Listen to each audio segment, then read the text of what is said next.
Copilot Cowork has been the biggest update to hit Microsoft 365 Copilot since it first launched. Over the last few months of Frontier Preview access, I've seen many Copilot naysayers get turned around, describing Cowork as the Copilot they always imagined.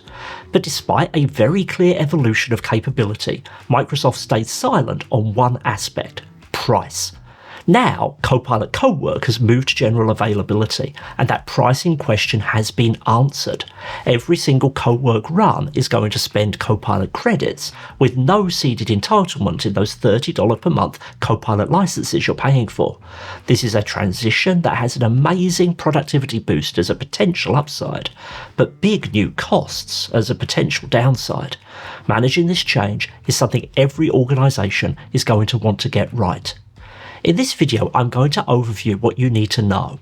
What does Cowork bring to Microsoft 365 Copilot? What types of task is Cowork designed for? And most importantly, how much is it going to cost? And how do you manage that budgetary impact?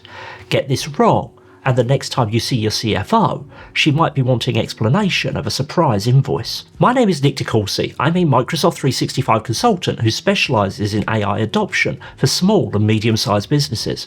I'm also a Microsoft MVP for Microsoft 365 Copilot. If you're interested in keeping up with AI advancements, make sure you get subscribed to the channel and drop this video a like so you get to see more from me in the future. And if you're interested in working with me, check out the links down in the video description to get in contact. In many ways, 2026 so far has been the year of Cowork. First, Claude Cowork, which was their business user-focused version of their existing Claude Code product. Then OpenAI with what could be argued to be their version, the Codex app, and the subject of this video, Copilot Cowork, which is a solution that rolls Anthropic's Cowork technology directly into Microsoft 365 as a Copilot agent. Each of these solutions solves for similar problems. Chat gives us AI tools that know a lot, but have limited scope in what they can do. And work often doesn't work this way. You have a multi-step task. It needs to iterate over a variety of different sources to find answers. And then your output is not just one asset, but a collection of connected ones. The agentic coworker approach allows a user to define that set of expectations, and then the Cowork harness spins up the AI resources, agents, tools, data access, skills, etc. it needs to do the task, and keeps working with minimal human intervention until it's done. It's the technical approach that has taken us from summarise this email being the AI cutting edge to organise my inbox being a realistic ask. Copilot Cowork's unique proposition piggybacks on Microsoft 365 Copilots. It's built directly into Microsoft 365, it works in the Microsoft Cloud, it operates in an entry user context, and honours all the security and compliance guardrails you've already established within your tenant. For organisations with significant existing deployments of Microsoft 365, including the data prep challenges for Copilot, Copilot Cowork is the logical co-working tool that builds on those foundations with minimal creep in IT footprint or risk.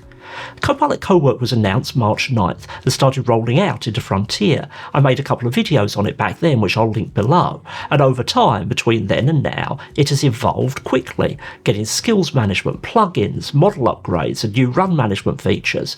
It's become a daily go-to that does a really solid job.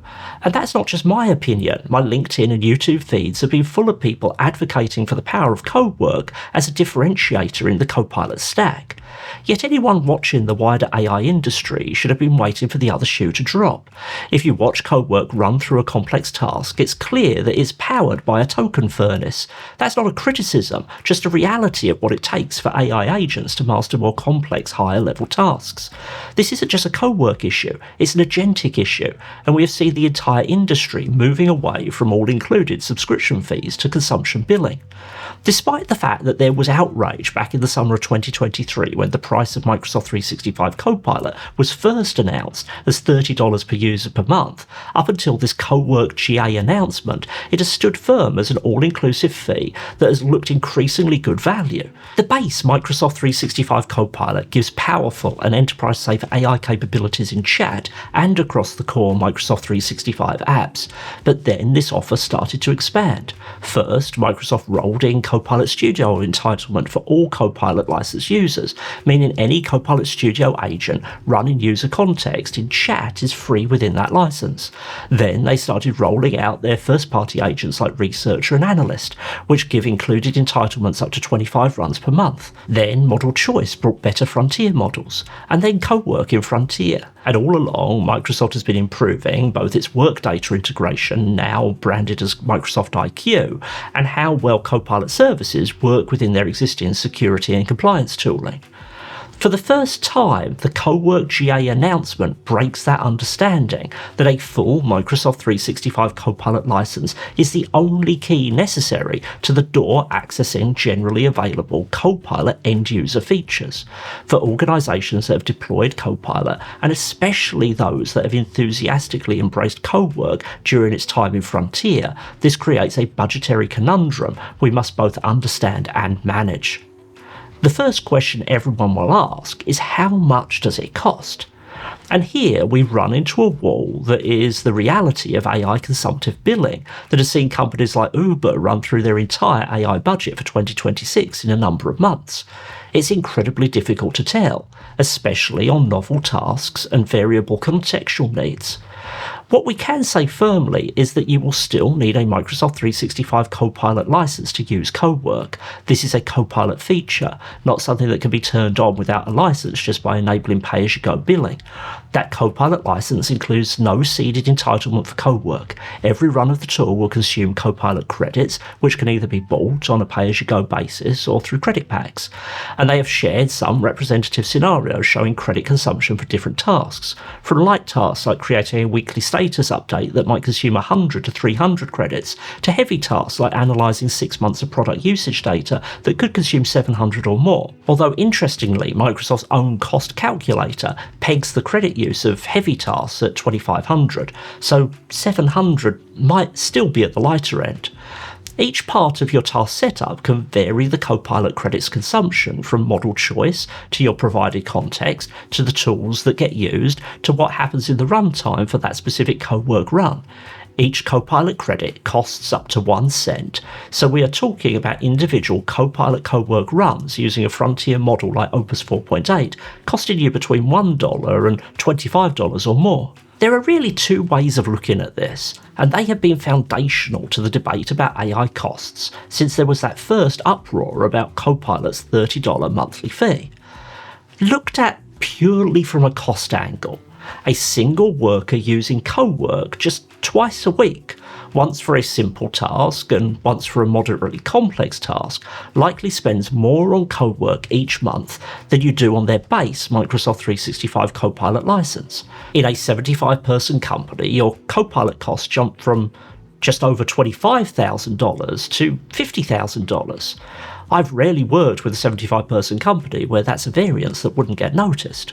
On the other hand, we can look from a value angle. A fully loaded entry-level knowledge worker might cost your business $65,000 each year. The base license fee for Copilot is a little over 0.5% of that cost. Add Cowork on the basis that we've just described, and you've adjusted that to a little over 1%. Assuming a 40-hour work week, that employee needs to save less than 45 minutes each week on work they can hand over to Copilot or Cowork, where they're then able to spend that time on more value-building work in order for that investment to make sense. There is lots of data that shows that with Copilot pre-Cowork, this is readily achievable, and Cowork is generally regarded as a booster to even higher value work. The gap between these two positions, though, is effective AI adoption. Focus on driving value through investment in adoption and you reach the value perspective. Just hand over the license and hope for the best, and you likely just realise the cost impact. As always, if you need help with your adoption efforts, feel free to reach out. But Microsoft isn't just leaving this to chance. There's some information about implementing this change and managing it that you should know. First, assuming you've had at least one user in Frontier using Cowork since March 30th, you can continue using Cowork in your tenant until July 1st with no cost impact. This is a grace period on billing. At time of recording, this means you've got 2 weeks to get a plan in place for managing this and making effective use of Cowork. No reason to panic. Unless, of course, you're watching this for the first time June 30th, there's time to put in place a plan. The mechanism for billing will be a new cost management experience in the Copilot blade of the Microsoft 365 Admin Center. As of recording this, I don't see it in any of my tenants, but this only just went GA today, so features will be rolling out. My read on what has been described with Cowork being off by default is that even if you have Cowork active under Frontier, if you don't set this billing mechanism up by July 1st, Cowork will no longer be accessible. To configure this setting, you need to be a global admin or billing admin, and then follow the Get Started wizard to get things set up. You'll be able to set personal or group spending policies, including spending limits or entirely gating access, or if you have credit packs, to limit how much of that capacity can be consumed by single users. Another add by Microsoft is credit requests, where users who lack credit entitlement for what they want to do will be able to request credits. As well as building tooling to manage budgets, Microsoft is also introducing new capabilities to offer greater visibility and efficiency. First, they have stated that users will be able to see the pricing in Copilot Credits for each task they run, although this is marked as coming soon after GA and isn't available yet. My guess is that this will be counting up credits as they run or retrospectively, as I can't imagine how this would be predicted ahead of time, as Cowork cannot know the complexity of the task until it looks at the data context, but we shall see. They have also announced a new fine-tuned model for Cowork called Cowork One. I guess the guy who's responsible for original naming must have been on vacation this week. This will be coming soon, but is cost optimised for Cowork. We can probably assume this is one of Microsoft's own models, but this has not yet been confirmed. They are also making GPT 5.5 available in Cowork in Frontier, meaning Cowork can now work outside of Anthropic models. This is all great, and Cowork going to GA is definitely a step forward in terms of the capability of Copilot, but the billing problem Microsoft has just landed in our laps is very real. To understand this better, Microsoft breaks the workforce down into 4 categories of employees who might be using Cowork: corporate knowledge workers, management and senior leaders, customer-facing knowledge workers, and technical workers.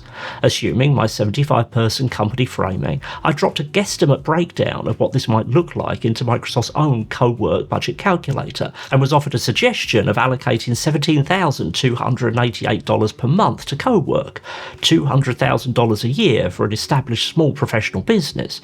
That's a lot of money for everyone who isn't Microsoft or one of the VC-backed AI startups making a loss to gain market share. The real question with Cowork isn't whether it extends the capability of AI. It definitely has a ceiling in terms of what it can produce that is higher than Copilot Chat or Copilot in the individual apps. What we need to be asking is whether the floor of use is set and maintained at the right level. Cowork will happily do any task you throw at any other part of Copilot, from text summarization to data analysis, and up until now there's been no penalty to doing that other than it taking a little bit longer. But now, with every use of Cowork coming with a real dollar cost, selecting the right tool for the job is paramount. If you need an answer from information from your Microsoft 365 content, start with Copilot Chat. If you need to create one output asset, use Copilot in Word, PowerPoint, or Excel. If you have a research task, use Researcher. If you need to join together multiple of these task types in a framework where you can provide a detailed and coherent starter, and you mainly want to review a fairly polished output, use Cowork. As of July 1st, for most businesses, Cowork has to become a valuable tool in a broader Copilot tool chest, not the multi-tool we turn to for everything because it's the new favourite toy. That phase for Cowork is now over, and we're moving into framing it in the context of broader adoption. The value of Cowork isn't in how many times it's used, or even in how valuable the outputs it gives you are perceived to be, but how they are used within your business to deliver real measurable benefit. Something that may be many steps downstream of that original Cowork task. You might have 2 very similar $25 Cowork runs. One that never really gets looked at and just makes the user feel good, and the other that has a direct hand in generating a $25,000 contract. And right now, despite all Microsoft's measurement and adoption advice, there's no business I'm aware of that truly has a solid mechanism to track every AI-generated asset through its life cycle and work out if it pays for itself. It's for this reason that so much AI efficacy research sits on a foundation of vibes. If you've been running Cowork in preview, then the very least you need to do between now and July 1st is to work out what you're going to do with those users once you start seeing the bill. Depending on how big that test group is, you do have different options, right the way up to A/B testing different interventions such as training or budgets and seeing how this impacts use and those efficacy vibes. Beyond that, today's announcement of Cowork pricing solidifies something I've been saying for a while. We are now in the consumptive AI era. You can use it, but it's going to cost you. If your strategy has depended on AI just getting better and gaining more features with that $30 per month cost barely moving, then you might want to reassess.